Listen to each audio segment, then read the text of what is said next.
इतिहास के गहरे अंधेरे में कुछ रहस्य ऐसे दफन हैं जो आज भी समय की रेत के नीचे से हमारी इस आधुनिक दुनिया को चला रहे हैं। एक ऐसी रहस्यमयी सभ्यता जिसने खामोशी से उन सभी चीज़ों की नींव रखी जिन्हें आज हम अपनी रोज़मर्रा की ज़िंदगी का एक आम हिस्सा मानते हैं। आज के इस डीप और डार्क विश्लेषण में हम उस 5000 साल पुराने ब्लूप्रिंट को डिकोड करने वाले हैं जिसने मानव जाति के भविष्य को हमेशा के लिए आकार दिया।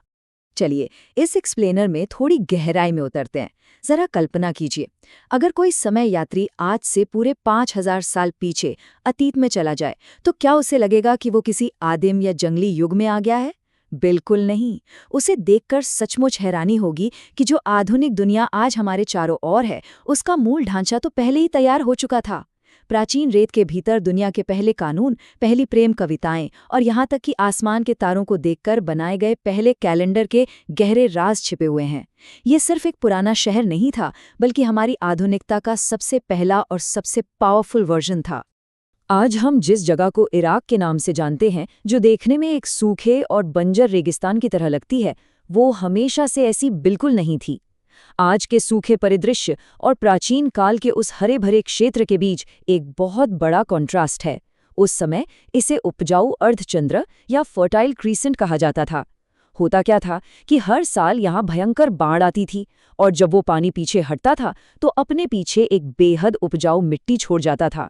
बस इसी जादुई मिट्टी ने मानव इतिहास में सबसे बड़ी क्रांति ला दी, यानी कृषि।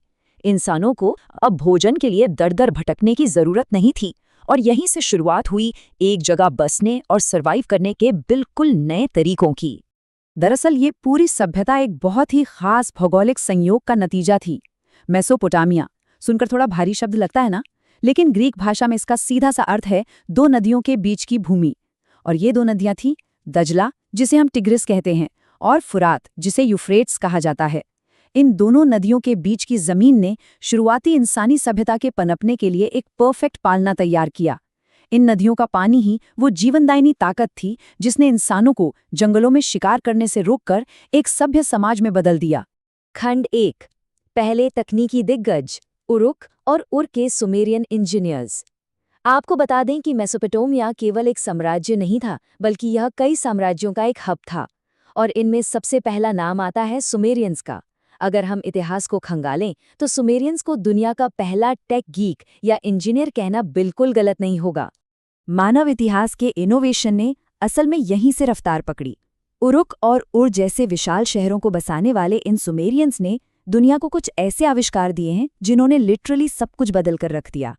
इन शहरों में पक्की मिट्टी की ईंटों से बनी इमारतें थीं और एक बेहद एडवांस्ड ड्रेनेज सिस्टम था।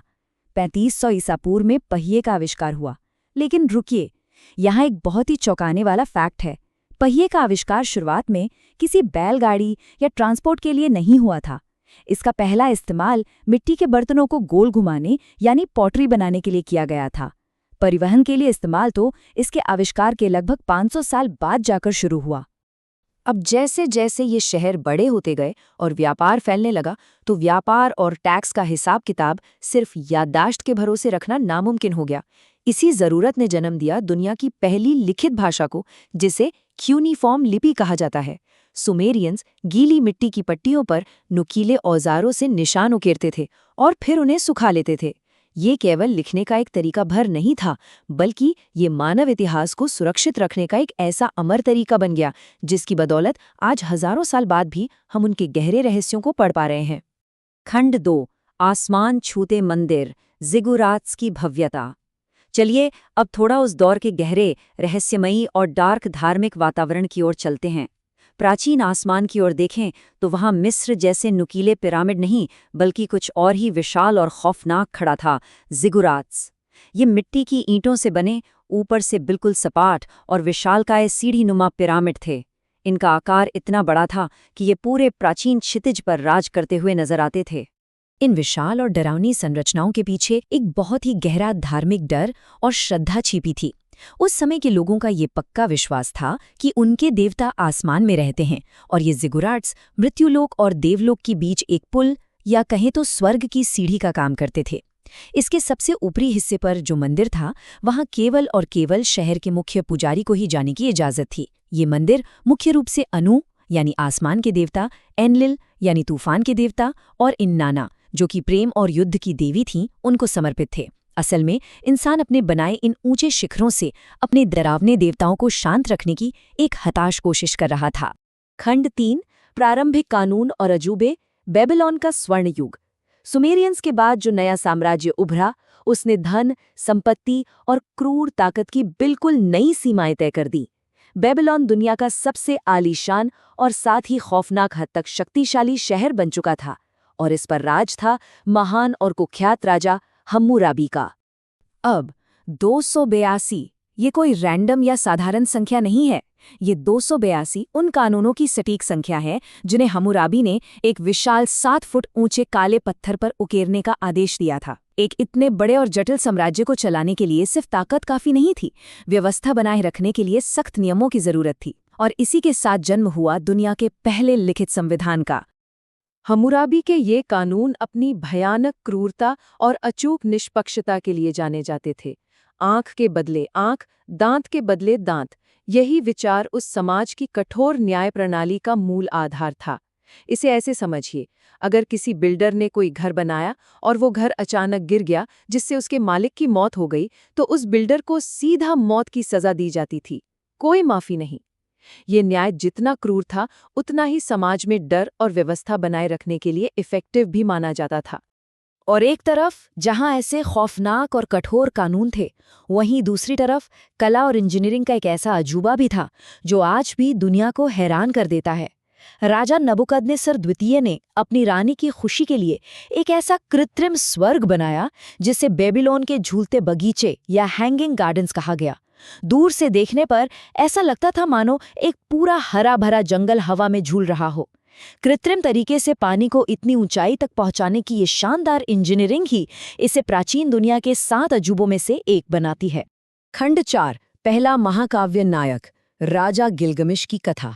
आज की दुनिया मार्वल और डीसी के सुपर हीरो से भरी पड़ी है, लेकिन क्या आप जानते हैं कि मॉडर्न कॉमिक बुक्स के अस्तित्व में आने से हजारों साल पहले मेसोपोटामिया की धरती ने दुनिया की पहले महाकाव्य कथा को जन्म दिया था? ये कहानी थी राजा गिलगमेश की। बिल्कुल, आज के आधुनिक सुपर हीरो की तरह गिलगमेश उरुक का एक बेहद ताकतवर और अर्धपौराणिक राजा था जो राक्षसों और खूंखार सांडों से लड़ता था। लेकिन उसकी ये कहानी सिर्फ एक्शन के बारे में नहीं थी। जब उसके सबसे करीबी दोस्त एनकेदू की मौत होती है तो गिलगमेश अंदर से पूरी तरह टूट जाता है।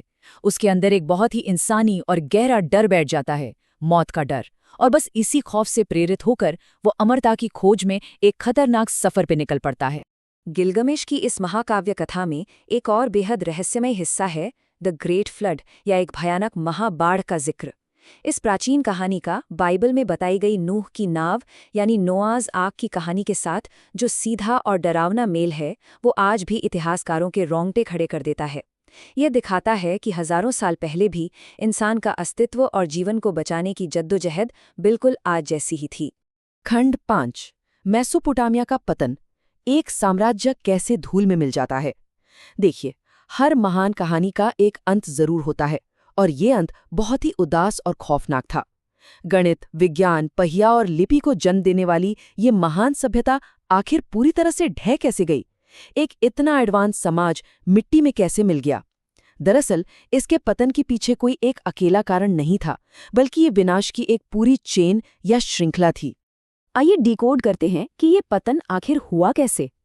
इस विनाश के 3 मुख्य चरण थे।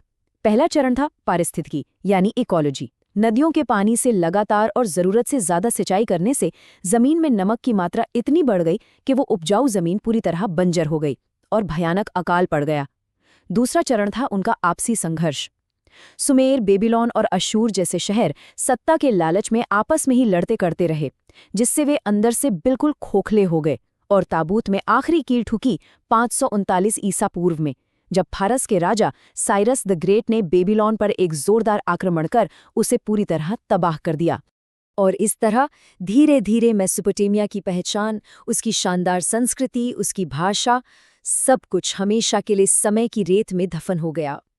आज भले ही उस क्षेत्र को, जिसे हम इराक कहते हैं, आधुनिक संघर्षों और तनावों के लिए जाना जाता है, लेकिन हमें ये कभी नहीं भूलना चाहिए कि मानव प्रगति और हमारी आज की इस आधुनिक सभ्यता की सबसे मजबूत नींव उसी मिट्टी में गड़ी गई थी। तो इस पूरी डार्क और ऐतिहासिक यात्रा के बाद एक विचार जो मन में गहराई तक उतर जाता है, वो ये है कि दो नदियों के बीच की उस रहस्यमयी भूमि से निकला कौन सा 5000 साल पुराना इनोवेशन आपको आज भी सबसे अधिक आश्चर्यजनक लगता है? क्या वो न्याय का वो क्रूर और खौफनाक कानून है, आसमान छूते वो डरावने जिगुराट्स है, या फिर पहिए का वो सरल सा घुमाव है जिसने पूरी मानव जाति को गतिमान कर दिया? ये सवाल सचमुच सोचने पर मजबूर करता है। इसी विचार के साथ हमारा आज का ये एक्सप्लेनर यहीं समाप्त होता है। ज्ञान के ऐसे ही और गहरे रहस्यों को डिकोड करने के लिए हमारे साथ जुड़े रहें।